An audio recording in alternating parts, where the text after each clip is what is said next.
Hi, welcome back to the What in the World is Dyscalculia podcast. I'm your host, Dr. Honora Wall, and the What in the World is Dyscalculia podcast is put on by EduCalc Learning. You can find out more about our company and our services at educalclearning.com, or you can visit thedtri.org for more information and research into dyscalculia and neurodivergence in general. And what I want to talk about in today's episode is self-advocacy. Trending topic in education right now. It's a big thing when we're working with neurodivergent students, and we do a lot of training and discussing self-advocacy tips for children and young adults, especially as they get into higher ed. I have a couple of problems with self-advocacy, and I want to discuss them because if we can answer some of these questions and address some of these issues, we can get farther with self-advocacy and supporting students. So, my first issue with self-advocacy, it puts a lot of undue pressure and burden on children and young adults. Yes, we want people to know how to defend themselves, explain themselves, discuss their strengths and weaknesses, and iterate to the educator, their teacher or tutor or whomever, what best helps them to learn and what best helps them to show their knowledge. That's a lot to expect of a child. It's hard for them to know themselves or to have the vocabulary to put their strengths and weaknesses into words. So when we talk about self-advocacy skills and we train students in self-advocacy, what are we asking them to say?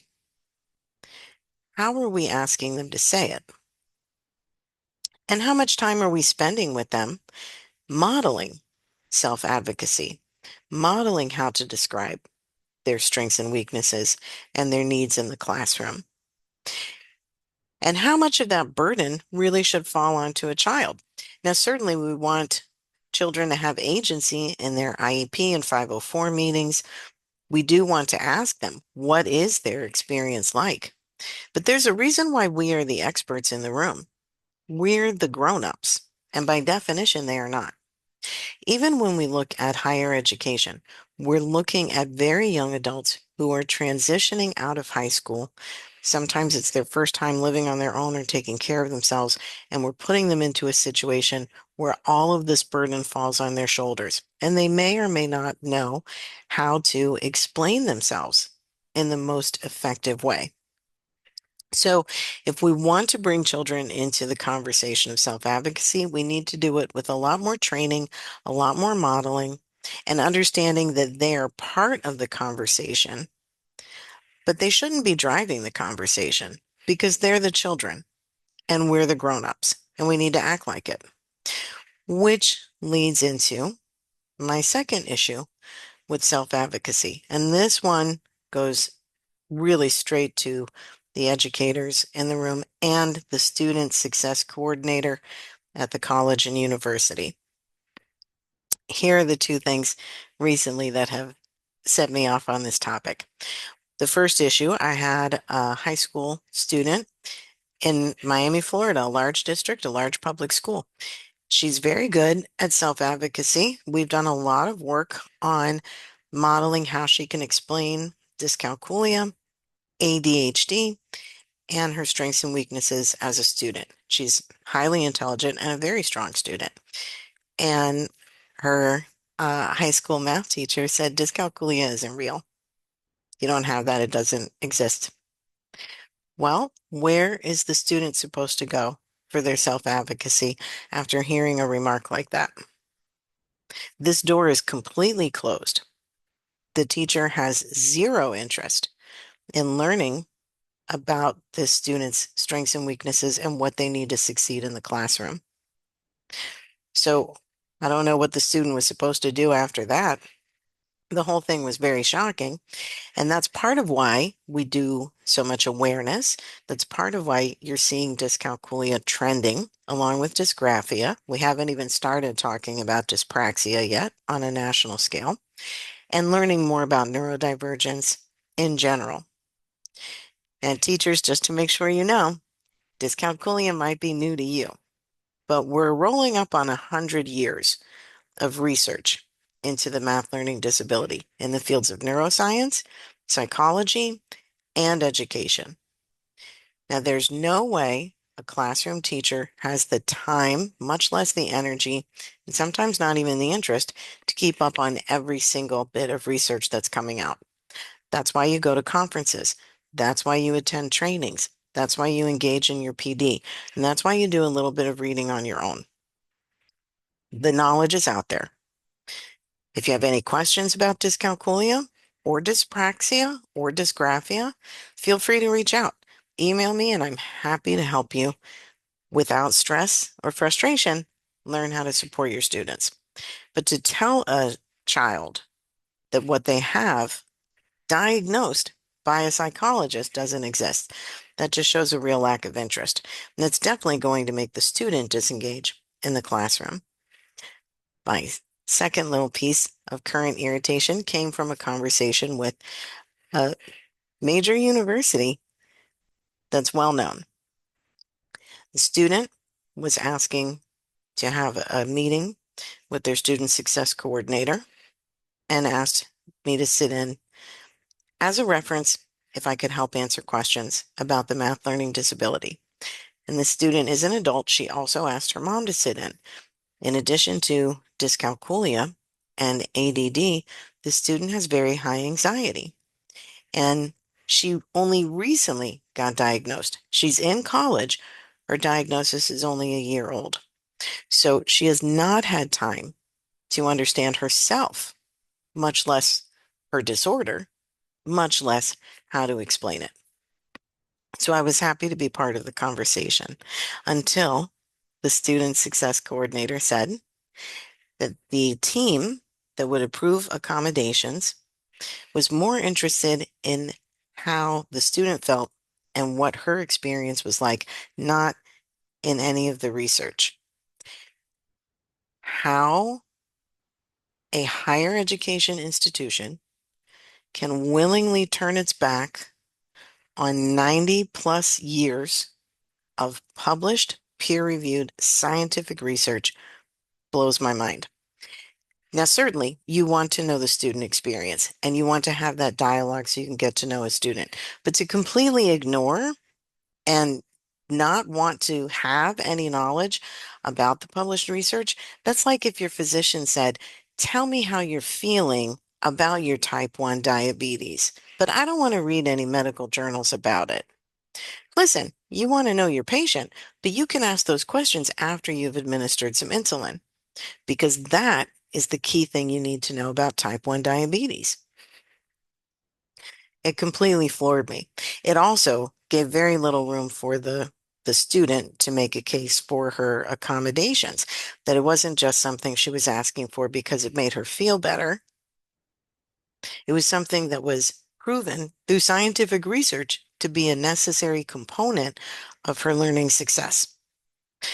So, long story short, I'm pretty sure she's not going to get the accommodations that she needs, and we're looking into other math programs for her that can be used as transfer credits because this disengagement and the disregard for published research could very well stop this student from completing her bachelor's degree. And she's not the only student I've seen have this issue. My third problem, which really blends into one and two, is what was the student supposed to say?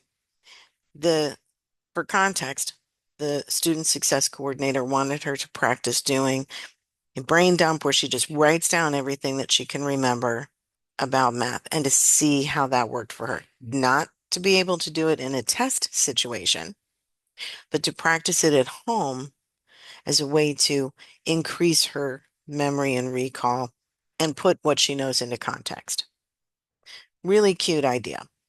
Doesn't have anything to do with the fact that dyscalculia causes the parietal lobe to lose math information over time, and that the parietal lobe in people with dyscalculia is shown through fMRIs to have less activity than the parietal lobe in neurotypical people. So this brain dump, I can tell you exactly what's going to happen. She's not going to remember anything. Hello, definition of one of the major signs and symptoms of dyscalculia, which is very clearly addressed in the research studies. So I don't think she's going to get the accommodations that she needs. She was given the accommodation to use a calculator and have extended time. She still has to go into a highly proctored specialized setting, which is very anxiety producing and nerve wracking.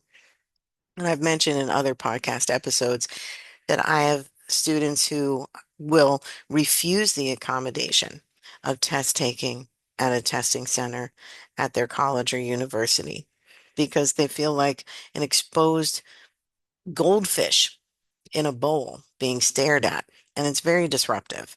They'd rather take the test and do very poorly in class with the rest of their peers. Which here's my third issue. Human development.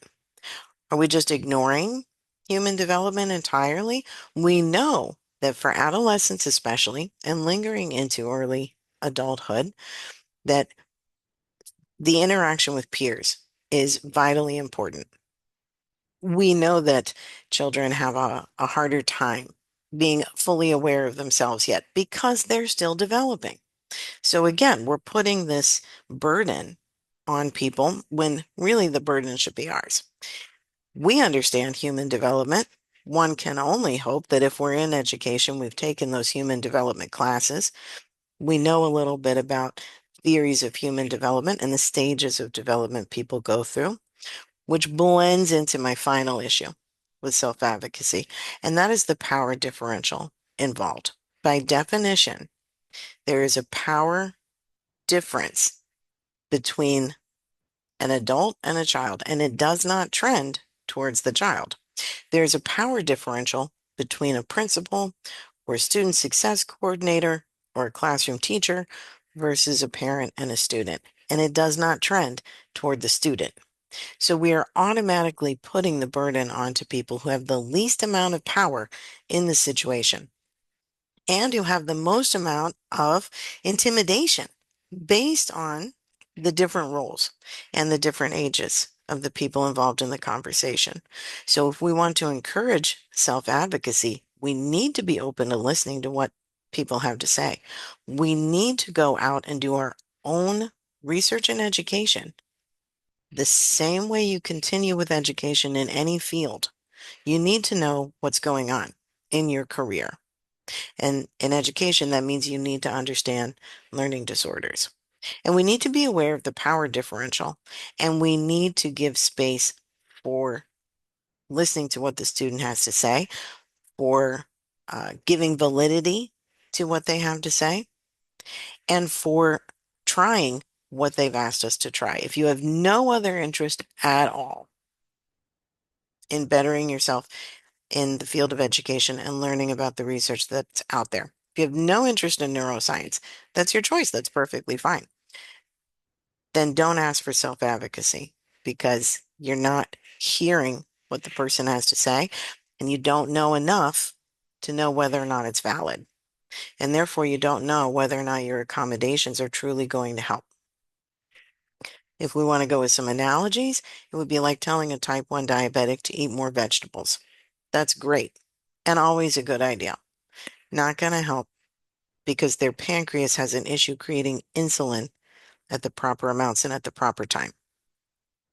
If you want to tell a student who needs to get better at reading to read more, listen to more, read anything at all so that they're having exposure to language, that's a great idea.